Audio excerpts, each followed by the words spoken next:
സാധാരണ ഭയങ്കര കുറുമ്പനാണ് മോഹൻലാൽ. നാടോടിക്കാറ്റ് റിലീസ് ചെയ്ത് കഴിഞ്ഞ സമയമാണ്. മോഹൻലാലിനെ പോലെ ഒരാള് കയറി വരുന്നതായിട്ട് എനിക്ക് തോന്നുന്നു. ദൂരെ ഒരു കാർ വന്നു.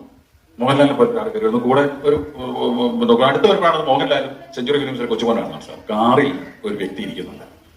ആ വ്യക്തി എനിക്ക് നേരിട്ട് വലിയ പരിചയമൊന്നുമില്ല. സിനിമയിൽ ഉണ്ടായിരുന്ന ഒരു നിർമ്മാതാവായിട്ട് ഉണ്ടായിരുന്ന ഒരാളാണ്. അദ്ദേഹം എങ്ങനെ ഒരു കൊലക്കേസിൽ പ്രതിയായിട്ട് പെട്ടിരിക്കുകയാണ്. കുറച്ച് ദിവസത്തേക്ക് ഇയാളെ ഒളിപ്പിക്കണം. വേറെ ഒരു വഴിയും കണ്ടില്ല. ഒളിപ്പിക്കില്ല എന്നുള്ള കാര്യം ഞാൻ അപ്പം തന്നെ തീരുമാനിച്ചു. പക്ഷെ മോഹൻലാലിനോട് എങ്ങനെ പറയും എന്നുള്ളതായിരുന്നു എന്റെ ഏറ്റവും വലിയ. ഒരു അരമണിക്കൂർ നേരം എന്നെ മുൾമുനയിൽ നിർത്തി ഈ മനുഷ്യൻ.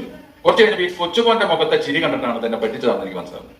ഇത് ഒന്നല്ല, ഓരോ തവണയും ചില സമയത്ത് ഫോൺ റിംഗ് കേട്ടാൽ എനിക്ക് ടെൻഷനാണ്. കാരണം ഫോൺ റിംഗ് കഴിയുമ്പോൾ ഒരു വയസ്സായ മനുഷ്യൻ, ഹലോ സത്യനന്ദിക്കാറില്ലേ, എനിക്കൊരു അധ്യാപകനാണ്.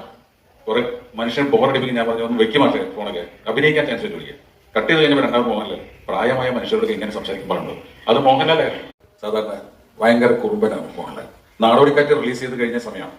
മോഹൻലാലിനെ പോലെ ഒരാള് കയറി വരുന്നതായിട്ട് എനിക്ക് തോന്നുന്നു. ദൂരെ ഒരു കാർ വന്നു. മോഹൻലാലിനെ പോലെ ഒരാൾ കയറി വരുന്നു. കൂടെ ഒരു അടുത്ത വരുമ്പോഴാണ് മോഹൻലാലും സെഞ്ചുറി ഫിലിംസിലെ കൊച്ചുമോനാണ് മനസ്സിലാവും. കാറിൽ ഒരു വ്യക്തി ഇരിക്കുന്നുണ്ട്. ആ വ്യക്തി എനിക്ക് നേരിട്ട് വലിയ പരിചയമൊന്നുമില്ല. സിനിമയിൽ ഉണ്ടായിരുന്ന ഒരു നിർമ്മാതാവായിട്ട് ഉണ്ടായിരുന്ന ഒരാളാണ്. അദ്ദേഹം എങ്ങനെ ഒരു കൊലക്കേസിൽ പ്രതിയായിട്ട് പെട്ടിരിക്കുകയാണ്. കുറച്ച് ദിവസത്തേക്ക് ഇയാളെ ഒളിപ്പിക്കണം. വേറെ ഒരു വഴിയും കണ്ടില്ല.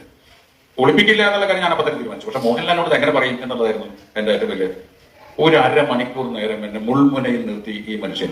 കുറച്ച് കഴിഞ്ഞപ്പോൾ ഈ കൊച്ചുമോന്റെ മുഖത്തെ ചിരി കണ്ടിട്ടാണ് തന്നെ പറ്റിച്ചതാണെന്ന് എനിക്ക് മനസ്സിലാവുന്നത്. ഇത് ഒന്നല്ല, ഓരോ തവണയും ചില സമയത്ത് ഫോൺ റിംഗ് കേട്ടാൽ എനിക്ക് ടെൻഷനാണ്. കാരണം ഫോൺ റിംഗ് കഴിയുമ്പോൾ ഒരു വയസ്സായ മനുഷ്യൻ, ഹലോ സത്യനന്ദിക്കാറില്ലേ, എനിക്കൊരു അധ്യാപകനാണ്. കുറെ മനുഷ്യൻ ബോറടിപ്പിക്കും. ഞാൻ പറഞ്ഞു ഒന്ന് വെക്കി മാറ്റേ ഫോണൊക്കെ, അഭിനയിക്കാൻ ചാൻസ് വിളിക്കുക. കട്ട് ചെയ്ത് കഴിഞ്ഞപ്പോൾ രണ്ടാമത് മോഹൻലാൽ. പ്രായമായ മനുഷ്യരോട് ഇങ്ങനെ സംസാരിക്കുമ്പോഴുണ്ടോ അത് മോഹൻലാലായിരുന്നു. സാധാരണ ഭയങ്കര കുറുമ്പനാണ് മോഹൻലാൽ. നാടോടിക്കാറ്റ് റിലീസ് ചെയ്ത് കഴിഞ്ഞ സമയമാണ്. മോഹൻലാലിനെ പോലെ ഒരാള് കയറി വരുന്നതായിട്ട് എനിക്ക് തോന്നുന്നു. ദൂരെ ഒരു കാർ വന്നു. മോഹൻലാലിനെ പോലെ ഒരാൾ കയറി വരുന്നു. കൂടെ ഒരു അടുത്ത വരുമ്പോഴാണ് മോഹൻലാലും സെഞ്ചുറി ഫിലിംസിലെ കൊച്ചുമോനാണ് മനസ്സിലാവും. കാറിൽ ഒരു വ്യക്തി ഇരിക്കുന്നുണ്ട്. ആ വ്യക്തി എനിക്ക് നേരിട്ട് വലിയ പരിചയമൊന്നുമില്ല. സിനിമയിൽ ഉണ്ടായിരുന്ന ഒരു നിർമ്മാതാവായിട്ട് ഉണ്ടായിരുന്ന ഒരാളാണ്. അദ്ദേഹം എങ്ങനെ ഒരു കൊലക്കേസിൽ പ്രതിയായിട്ട് പെട്ടിരിക്കുകയാണ്. കുറച്ച് ദിവസത്തേക്ക് ഇയാളെ ഒളിപ്പിക്കണം. വേറെ ഒരു വഴിയും കണ്ടില്ല. ഒളിപ്പിക്കില്ല എന്നുള്ള കാര്യം ഞാൻ അപ്പം തന്നെ തീരുമാനിച്ചു. പക്ഷെ മോഹൻലാലിനോട് എങ്ങനെ പറയും എന്നുള്ളതായിരുന്നു എന്റെ ഏറ്റവും വലിയ. ഒരു അരമണിക്കൂർ നേരം എന്നെ മുൾമുനയിൽ നിർത്തി ഈ മനുഷ്യൻ. കുറച്ച് കഴിഞ്ഞപ്പോൾ ഈ കൊച്ചുമോന്റെ മുഖത്തെ ചിരി കണ്ടിട്ടാണ് തന്നെ പറ്റിച്ചതാണെന്ന് എനിക്ക് മനസ്സിലാവുന്നത്. ഇത് ഒന്നല്ല, ഓരോ തവണയും ചില സമയത്ത് ഫോൺ റിംഗ് കേട്ടാൽ എനിക്ക് ടെൻഷനാണ്. കാരണം ഫോൺ റിംഗ് കഴിയുമ്പോൾ ഒരു വയസ്സായ മനുഷ്യൻ, ഹലോ സത്യനന്ദിക്കാറില്ലേ, എനിക്കൊരു അധ്യാപകനാണ്. കുറെ മനുഷ്യൻ ബോറടിപ്പിക്കും. ഞാൻ പറഞ്ഞു ഒന്ന് വെക്കി മാറ്റേ ഫോണൊക്കെ, അഭിനയിക്കാൻ ചാൻസ് വിളിക്കുക. കട്ട് ചെയ്ത് കഴിഞ്ഞപ്പോൾ രണ്ടാമത് മോഹൻലാൽ. പ്രായമായ മനുഷ്യരോട് ഇങ്ങനെ സംസാരിക്കുമ്പോഴുണ്ടോ അത് മോഹൻലാലായിരുന്നു.